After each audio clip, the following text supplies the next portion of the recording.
नमस्कार साथीहरू, म डोलराज भट्टराई।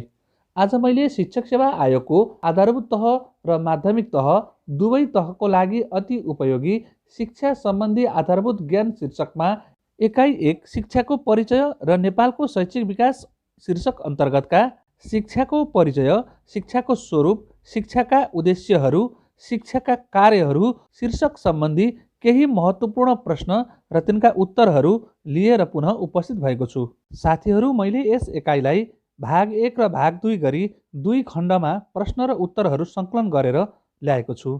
तर यस भिडियोमा भने म भाग 1 अन्तर्गतका प्रश्न र उत्तरहरू तपाईहरू समक्ष प्रस्तुत गर्दैछु र भाग 2 लाई अर्को भिडियोमा ल्याउने नै छु। त्यसैले साथीहरू, तपाईहरूले अहिलेसम्म पनि मेरो यस च्यानललाई सब्स्क्राइब गर्नुभएको छैन भने सब्स्क्राइब, लाइक, सेयर र कमेन्ट गर्न नबिर्सनुहोला है त। ल त साथीहरू, अब हामीहरू प्रश्न र उत्तरहरू अध्ययन गर्न र मिलाउनतर्फ लागौँ है त।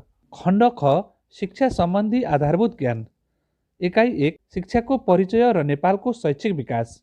प्रश्न नम्बर 1, कुनै पनि नियम आदिको पालना नगरी अकस्मात वा आकस्मिक रूपबाट सिक्नु शिक्षाको कस्तो स्वरूप हो? क. औपचारिक शिक्षा, ख. अनौपचारिक शिक्षा, ग. अनियमित शिक्षा, घ. नियमित शिक्षा।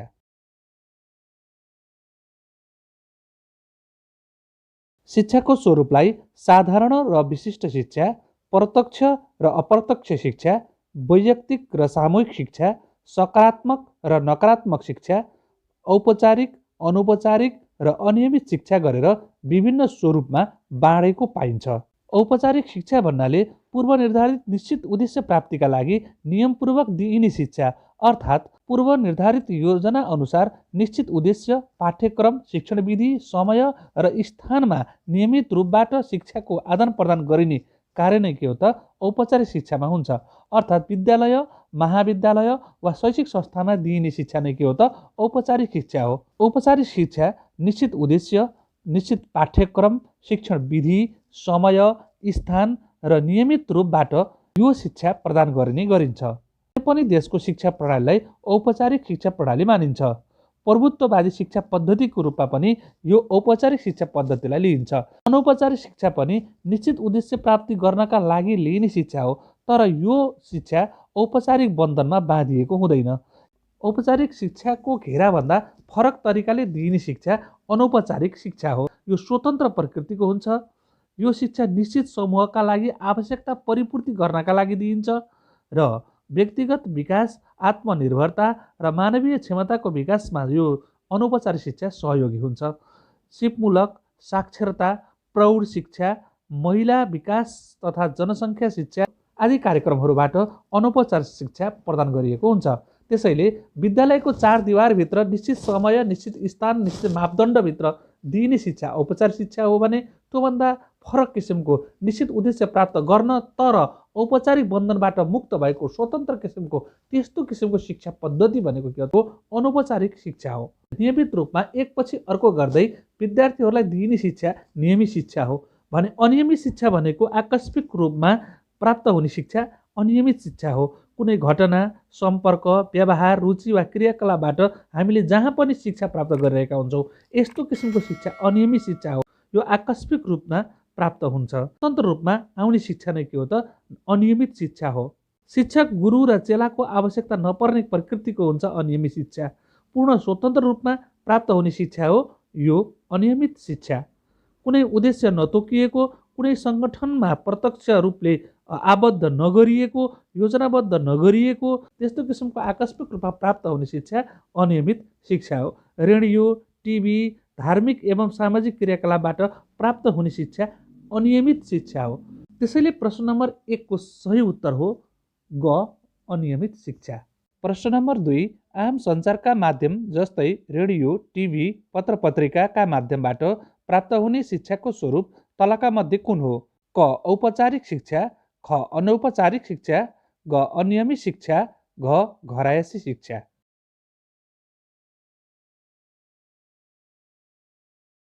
यसको सही उत्तर हो ग. अनियमित शिक्षा। प्रश्न नम्बर 3, अनौपचारिक शिक्षाको प्रकृति र स्वरूपलाई तलको कुन भनाइले समेट्छ? क. अनौपचारिक शिक्षा समसामयिक शिक्षा हो, ख. अनौपचारिक शिक्षा औपचारिक शिक्षाको विकल्प मात्र नभएर सहयोगी शिक्षा पनि हो। ग अनौपचारिक शिक्षाले विशेष प्रकारका सिकारुहरूको पूर्वज्ञान र अनुभवको प्रयोग गर्दै तत्कालिक आवश्यकतामा जोड दिन्छ। घ माथिका सबै हुन्।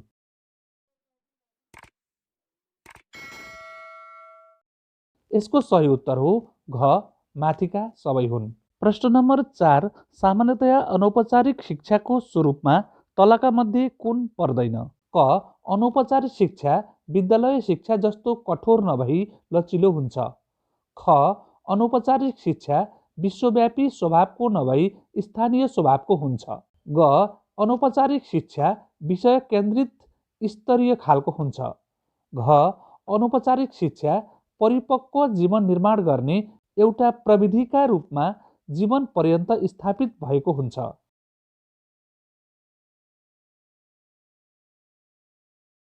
यसको सही उत्तर हो ग अनौपचारिक शिक्षा विषय केन्द्रित र स्तरीय खालको हुन्छ। प्रश्न नम्बर 5, औपचारिक शिक्षा भन्नाले कस्तो शिक्षा बुझिन्छ? क विद्यालय र महाविद्यालयबाट प्राप्त हुने शिक्षा। ख निश्चित पाठ्यक्रम र निश्चित समयमा प्राप्त हुने शिक्षा।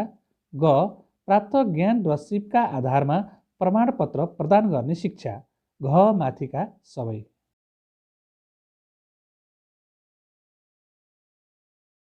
यसको सही उत्तर हो घ माथिका सबै। प्रश्न नम्बर 6, अनौपचारिक शिक्षाको स्वरूप कस्तो हुन्छ? क समय, शिक्षण प्रक्रिया र पाठ्यवस्तु लचिलो हुने। ख जीवन निर्वाह गर्नका लागि सहयोगी हुने। ग तत्कालीन उपयोगितामा आधारित हुने। घ माथिका सबै।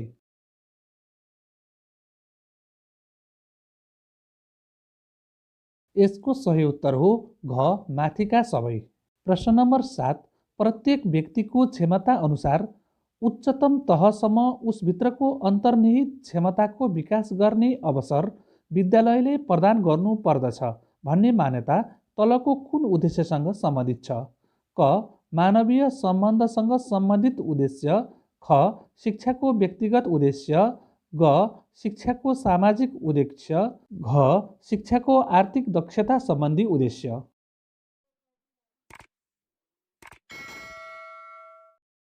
यसको सही उत्तर हो ख शिक्षाको व्यक्तिगत उद्देश्य। शिक्षाका उद्देश्यहरूलाई व्यक्तिगत उद्देश्य र सामाजिक उद्देश्य गरी दुई भागमा वर्गीकरण गरेर अध्ययन गर्न सकिन्छ। शिक्षाका व्यक्तिगत उद्देश्यहरू: बालबालिकाको अन्तर्निहित प्रतिभाको विकास गर्नु, व्यक्तिगत चरित्र र व्यक्तित्वको विकास गर्नु, कर्तव्यपरायण, परिश्रमी र लगनशील बानीको विकास गर्नु, नैतिक आचरणको विकास गर्नु, समाजमा समायोजन हुन सक्ने तुल्याउनु, वैयक्तिक भिन्नता अनुसार शिक्षा प्रदान गर्नु, व्यक्तिको रुचि, योग्यता र क्षमता अनुसार शिक्षा दिनु आदि शिक्षाका वैयक्तिक उद्देश्यहरू हुन्। यसैगरी शिक्षाका सामाजिक उद्देश्यहरूमा आत्मानुभूतिको उद्देश्य अर्थात् आत्मपहिचानको उद्देश्य, मानवीय सम्बन्धको उद्देश्य, आर्थिक दक्षताको उद्देश्य, नागरिक ज्ञान सम्बन्धी उद्देश्य, संस्कृतिको संरक्षण र विकासको उद्देश्य, मौलिक ज्ञान र प्रविधि संरक्षण र विकासको उद्देश्य आदि शिक्षाका सामाजिक उद्देश्यहरूभित्र पर्दछन्। प्रश्न नम्बर 8, शिक्षाको सामाजिक उद्देश्यलाई तलका मध्ये कुन पक्षका आधारमा हेर्न वा विश्लेषण गर्न सकिन्छ? क मानवीय सम्बन्ध। ख आर्थिक दक्षता। ग नागरिकताको ज्ञान। घ माथिका सबै।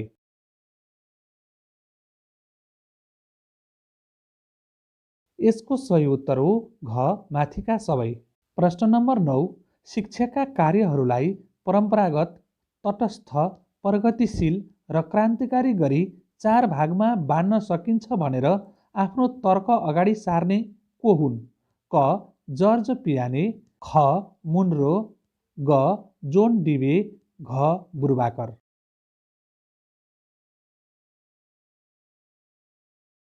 यसको सही उत्तर हो घ बुर्बाकर। शिक्षाका कार्यहरू सम्बन्धी विभिन्न विद्वानहरूको आफ्नै मत रहेको पाइन्छ। जर्ज पियानेको मतमा शिक्षाका कार्य 3वटा छन्। 1 परम्पराको आत्मसातीकरण।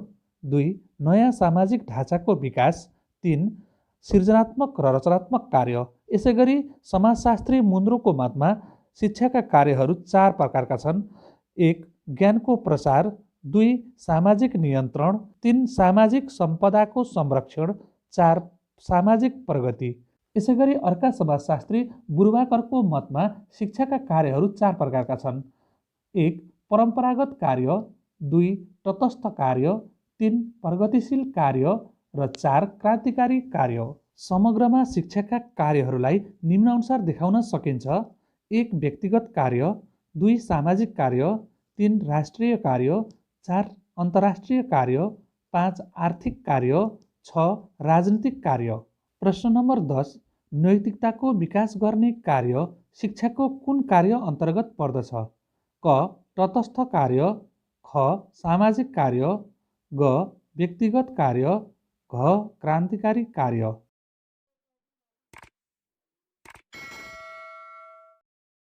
यसको सही उत्तर हो ग. व्यक्तिगत कार्य। प्रश्न नम्बर 11. युनेस्कोद्वारा गठित शिक्षा विकासका निम्ति अन्तर्राष्ट्रिय आयोगको प्रतिवेदनमा उल्लेख भए अनुसार लर्निङ टु बी भन्नाले के बुझिन्छ? क. कस्तो हुनलाई पढ्ने वा सिक्ने, ख. कसरी पढ्ने वा सिक्ने, ग. के गर्नलाई पढ्ने वा सिक्ने, घ. माथिका सबै।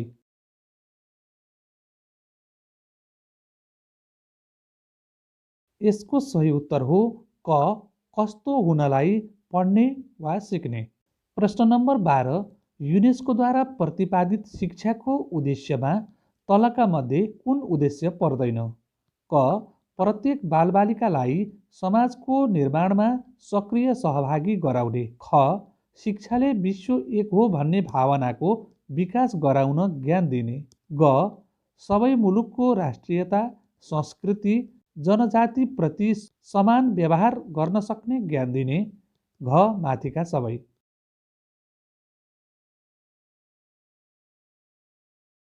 यसको सही उत्तर हो घ.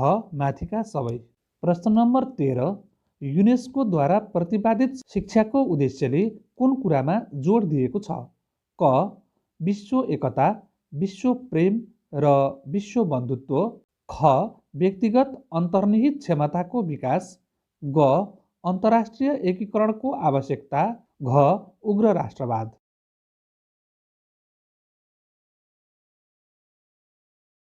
यसको सही उत्तर हो क. विश्व एकता, विश्व प्रेम र विश्व बन्धुत्व। प्रश्न नम्बर 14. कुनै विचार, सिद्धान्त आदिबाट प्रभावित नभई स्वतन्त्र र निष्पक्ष रही काम गर्ने कार्य शिक्षाको कुन कार्यले गर्दछ?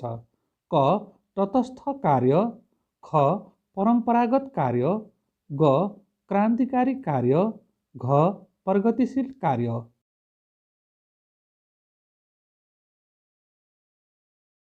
यसको सही उत्तर हो क. तटस्थ कार्य। प्रश्न नम्बर 15. शिक्षाको सामाजिक कार्य अन्तर्गत तलको मध्ये कुन पर्दछ? क. परम्परागत र तटस्थ कार्य, ख. प्रगतिशील कार्य, ग. क्रान्तिकारी कार्य, घ. माथिका सबै।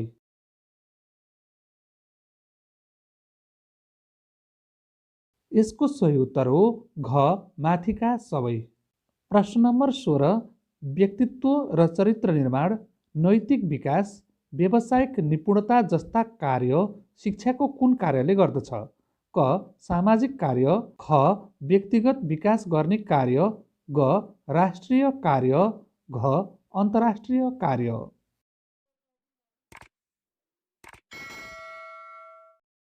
यसको सही उत्तर हो ख. व्यक्तिगत विकास गर्ने कार्य अर्थात् व्यक्तिगत कार्य। प्रश्न नम्बर 17. समाजशास्त्री बुर्वाकरले शिक्षाका कार्य भनेर तलका मध्ये कुनकुनलाई उल्लेख गरेका छन्? क. परम्परागत, तटस्थ, प्रगतिशील र क्रान्तिकारी कार्य, ख.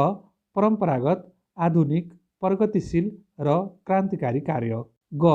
परम्परागत, प्रगतिशील, क्रान्तिकारी र विशिष्ट कार्य, घ. सामान्य र विशिष्ट कार्य।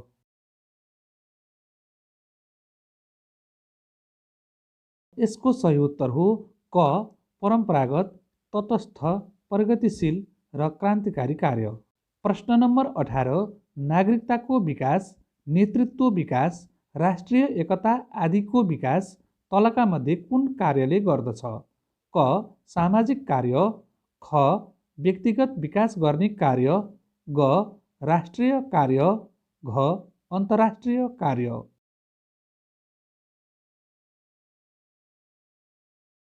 यसको सही उत्तर हो ग. राष्ट्रिय कार्य। प्रश्न नम्बर 19, संस्कृतिलाई समाजको मूल्यनिधि मानिने हुनाले समाजको संस्कृति, मूल्य र मान्यतालाई संरक्षण गर्ने कार्य शिक्षाले गर्नु पर्दछ। यो भनाइ शिक्षाको कुन कार्यमा पर्दछ? क. परम्परागत कार्य, ख. तटस्थ कार्य, ग. प्रगतिशील कार्य, घ. विशिष्ट कार्य।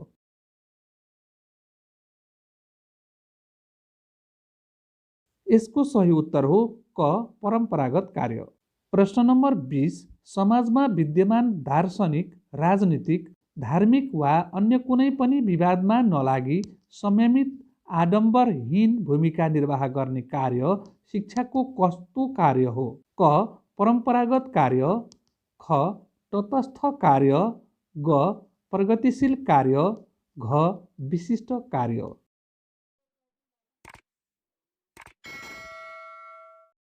यसको सही उत्तर हो ख. तटस्थ कार्य। प्रश्न नम्बर 21, शिक्षाका सामान्य कार्यमा तलका मध्ये कुन पर्दछन्? क. परम्परागत कार्य र तटस्थ कार्य, ख. प्रगतिशील र क्रान्तिकारी कार्य, ग. आर्थिक र नागरिक कार्य, घ. माथिका क र ख दुवै।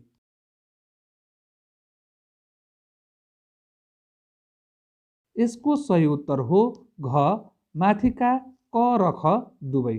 प्रश्न नम्बर 22, अनौपचारिक शिक्षाका विशेषतामा तलका मध्ये कुन पर्दैन? क. लचिलो र सहभागीमूलक, ख. जीवन पर्यन्त सिक्न अभिप्रेरणा जगाउने गरी सङ्गठित हुने, ग. खुला शिक्षाको अवसर दिने, घ. बैंकिङ शिक्षणको तरिका अपनाइने।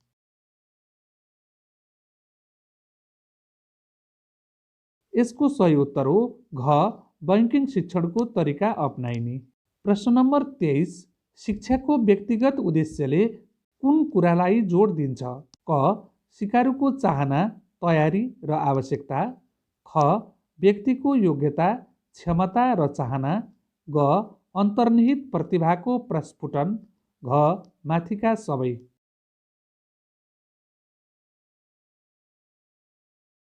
यसको सही उत्तर हो घ. माथिका सबै। प्रश्न नम्बर 24, शिक्षाको सामाजिक उद्देश्यमा तलका मध्ये कुन पर्दैन? क. आर्थिक सम्बन्धका उद्देश्य, ख. मानवीय सम्बन्धका उद्देश्य, ग. नागरिक सम्बन्धका उद्देश्य, घ. अन्तर्निहित क्षमताको विकास सम्बन्धी उद्देश्य।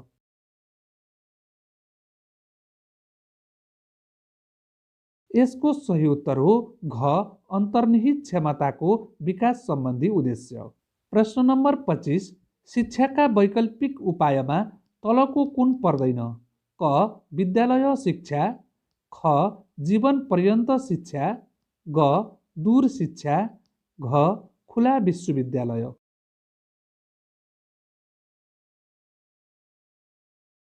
यसको सही उत्तर हो क.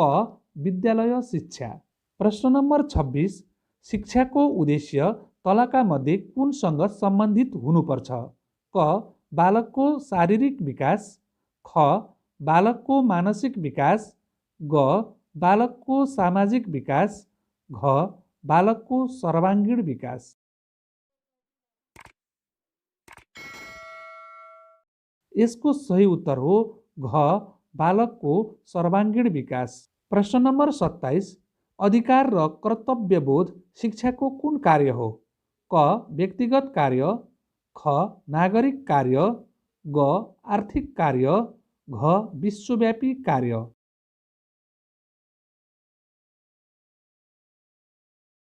यसको सही उत्तर हो ख. नागरिक कार्य। प्रश्न नम्बर 28, तलका शिक्षाका विशेषताहरूको अध्ययन गरी उपयुक्त विकल्प छान्नुहोस्। 1. औपचारिक र बढी प्रचलित पद्धति, 2. साधारण र सैद्धान्तिक शिक्षामा जोड, 3. लचिलो पाठ्यक्रम, 4 सिपमुखी व्यावहारिक र सिकारु सापेक्ष। क सबै औपचारिक शिक्षाका विशेषता हुन्। ख 3 र 4 बाहेक अरू औपचारिक शिक्षाका विशेषता हुन्। ग 3 बाहेक अरू औपचारिक शिक्षाका विशेषता हुन्। घ 4 बाहेक अरू औपचारिक शिक्षाका विशेषता हुन्।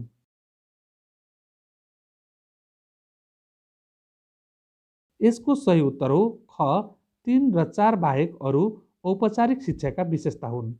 प्रश्न नम्बर 29, शिक्षाको मुख्य ध्येय गोल के हो? क ज्ञानवान बनाउनु, ख चरित्रवान बनाउनु, ग अन्तर्निहित क्षमता विकास गर्नु, घ निरन्तर सिकाइ गराउनु।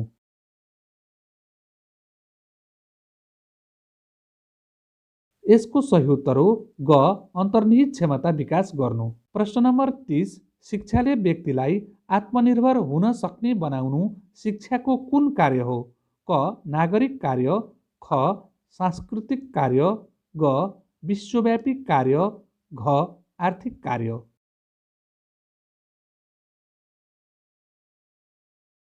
यसको सही उत्तर हो घ आर्थिक कार्य। प्रश्न नम्बर 31, शिक्षाले संस्कृतिको संरक्षण, सम्वर्धन र विकास गर्न सक्नुपर्छ भन्नु शिक्षाको कुन कार्य हो? क नागरिक कार्य, ख सांस्कृतिक कार्य, ग विश्वव्यापी कार्य, घ आर्थिक कार्य।